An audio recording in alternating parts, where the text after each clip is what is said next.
नमस्कार, म न्यामराज राई, हतुवागढी छ होमताङ भोजपुर।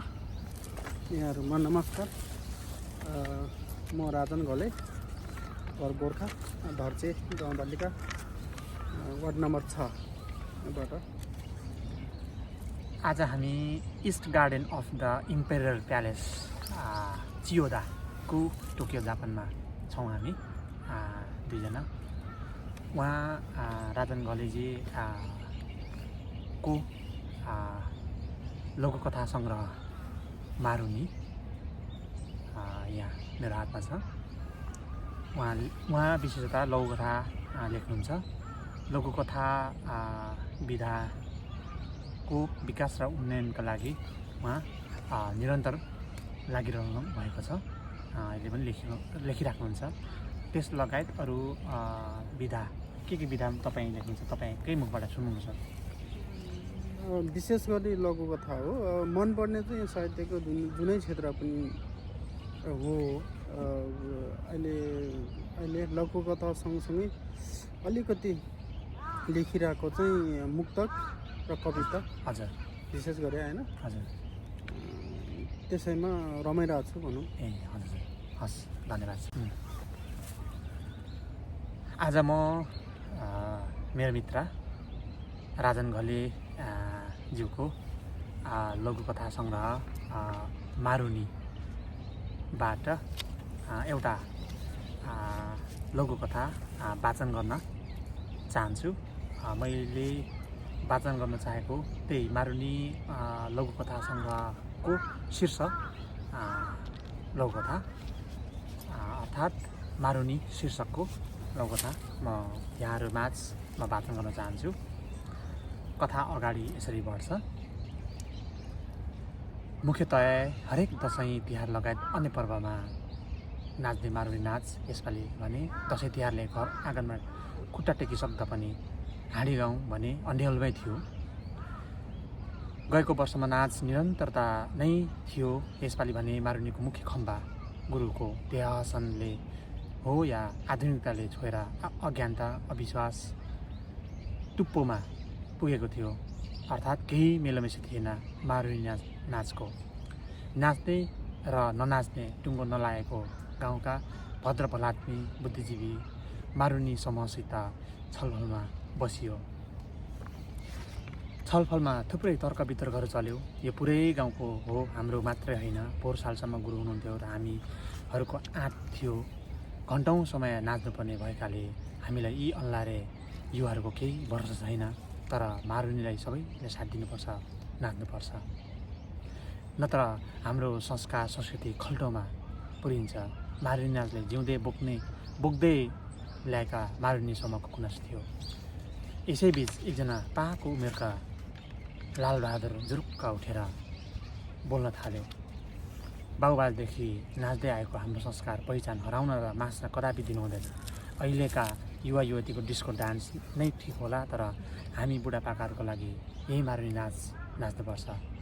हो हो हो, होइन भने को? लालबहादुरको कुरालाई कदर गर्दै लय हालेर बुद्धि प्रसादले गाउन थाल्यो।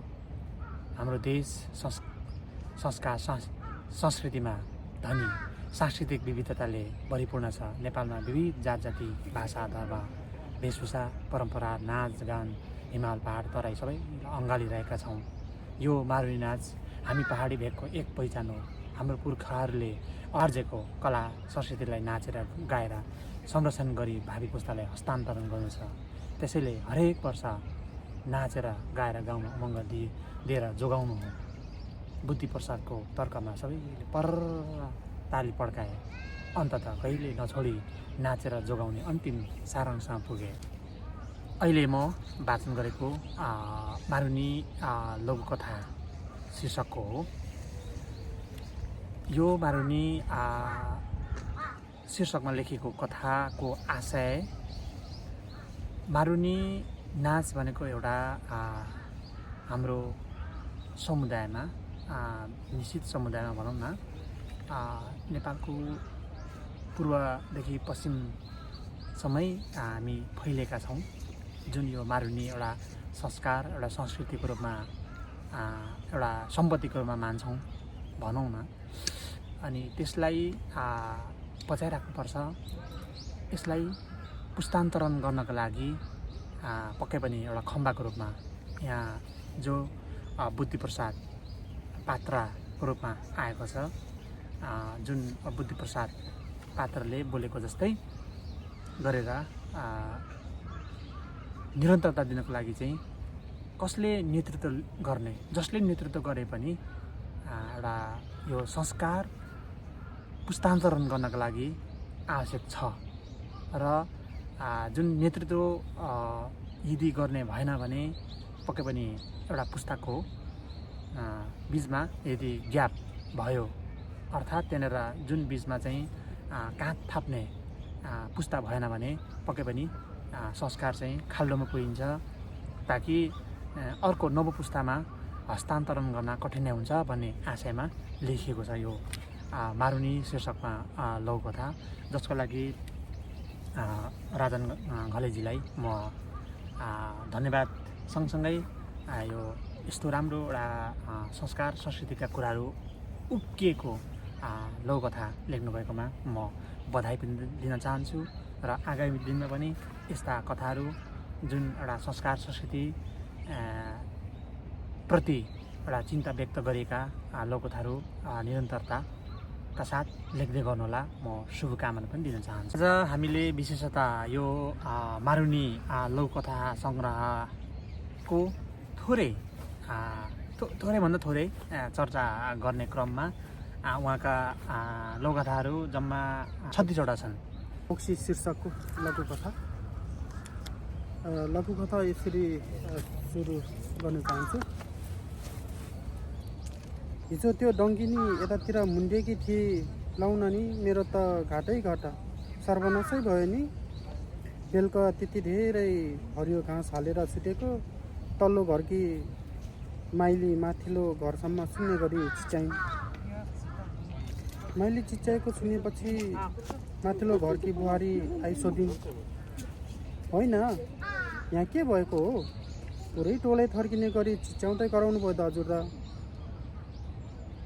के हुनु नि बुहारी नानी, हिजो साँझ यतितिर पल्लो टोलकी पोइ खाने राँडी डङ्गिनी देखेकी थिए। आज बिहान उठेर पराल दिई दुध दुहुनु पर्यो भनेर जाँदा दुनो भैँसी मरिरहेको छ। म त बर्बादै भएँ नि, के गर्ने होला? रुन्चे अनुहार गर्दै गुहार माग्न थालिन्। पोहोर साल पनि प्याउनै लागेको बाख्रा पनि खाएको कुरा माइलीले सुनाइन्। माथिल्लो घरको छोरो नरेशले पशु चिकित्सक सम्बन्धी तालिम लिएको थियो। नरेशले भैँसी मरेको रहेछ भन्ने चाल पायो। दौडेर गयो र भन्यो, केही समय केही नगरी यत्तिकै राख्नुहोस्, कसैलाई गाली पनि नगर्नुहोस् है। माइली दिदीलाई सम्झायो। नरेशले खल्तीको मोबाइल झिकी पशु डाक्टरलाई फोन पठाइ सबै बतायो र लगभग 1 घन्टापछि पशु डाक्टर आइपुगे र मरेको भैँसीको र्याल, फिज, गोबर सबै चेक जाँच गरे। सोधबुझ गर्दै बिदा मागेर भनी, भैँसीलाई चिनेको घाँस मात्रै पाउने गर्नुहोस् है। हस्, यति भन्दै मेरो आफ्नो लघुकथा यहीँ अन्त्य गर्न चाहन्छु। धन्यवाद। राजन सर, तपाईँले यो मारुनी लघुकथा सङ्ग्रह किन प्रकाशन गर्नुभयो, अथवा यसमा कस्ता कस्ता लघुकथाहरू चाहिँ समावेश गर्नुभएको छ? हजुर, प्रश्नको लागि धन्यवाद। विशेष गरी म एउटा आख्यानविधाको लघुकथा लेख्ने मान्छे भएको कारणले जति पनि मैले जुन लघुकथाहरू लेख्न सुरु गरेँ र लेख्दैछु, अहिलेसम्म जति पनि लघुकथाहरू लेख्दै लेखेँ, त्यो कथालाई चाहिँ जीवित राख्नको लागि मैले लघुकथाको सङ्ग्रह मारुनी बुक प्रकाशन गर्ने निर्णयमा पुगेको हो। यो विशेष गरी यो सङ्ग्रह निकाल्नका लागि चाहिँ नेपालमा रहेका आधुनिक लघुकथा मञ्च नामक संस्थाबाट पनि धेरै साथ सहयोग सपोर्ट आएकाले उहाँहरूको जुन नवप्रवर्तन नव साहित्यकारहरूको लागि चाहिँ प्रेरित गर्ने एउटा ठुलो उद्देश्यले गर्दाखेरि मैले जति पनि लेखेका लघुकथाहरू चाहिँ सङ्ग्रहको रूपमा राख्नुपर्छ भन्ने एउटा उद्देश्य र उहाँहरूको सहयोगले आज यो मारुनी लघुकथा सङ्ग्रह स्थापित भएको छ हैन। विशेषगरी यो भित्र मारुनी लघुकथा सङ्ग्रहभित्र जम्मी 36वटा लघुकथाहरू समावेश गरिएको छ। यसमा चाहिँ विशेष गरी धेरै तरिकाका धेरै किसिमका लघुकथाहरू राखिएको छ। समाजका विकृति विसङ्गति लगायत प्रेम कहानीका कुराहरू अनि जुन संस्कार संस्कृतिका चकिर्ना गर्ने कुराहरू लगायतका थुप्रै लघुकथाहरू चाहिँ यसमा समावेश गरिएको छ। कृपया तपाईँहरूले पनि यी लघुकथा सङ्ग्रह मार्फत चाहिँ धेरै कुराहरू पाउनुहुन्छ भन्ने चाहिँ आशा गरेको छु। धन्यवाद। धन्यवाद। आज हाम्रो यो हाम्रो छोटो भेटघाट यो अनौपचारिक गफगाफको लागि समय दिनुभयो, जसका लागि तपाईँप्रति म धन्यवाद ज्ञापन गर्दछु। राजन सर, तपाईँलाई धेरै धेरै पुनः धन्यवाद ज्ञापन गर्दछु। तपाईँलाई पनि धन्यवाद। यो मैले सोच्दै नसोचेका या तपाईँको प्रोजेक्ट रहेछ होइन। अब जापानमा सम्भवतः यो पहिलोचोटि पनि हुन सक्ला। अब यो पछि अब कतिजनाले यो गर्ला थाहा भएन। यो जुन यो एउटा 2-3 जना मिलेर यो विशेष आफ्ना कृतिहरूको बारेमा विशेष चर्चाको हिसाबले एउटा प्रमोटको हिसाबले चाहिँ जुन यो संवाद गरेर जुन अब एउटा भिडियो बनाउनु भएको छ, यसको लागि तपाईँलाई धेरै धेरै धन्यवाद दिन चाहन्छु। हस्, धन्यवाद।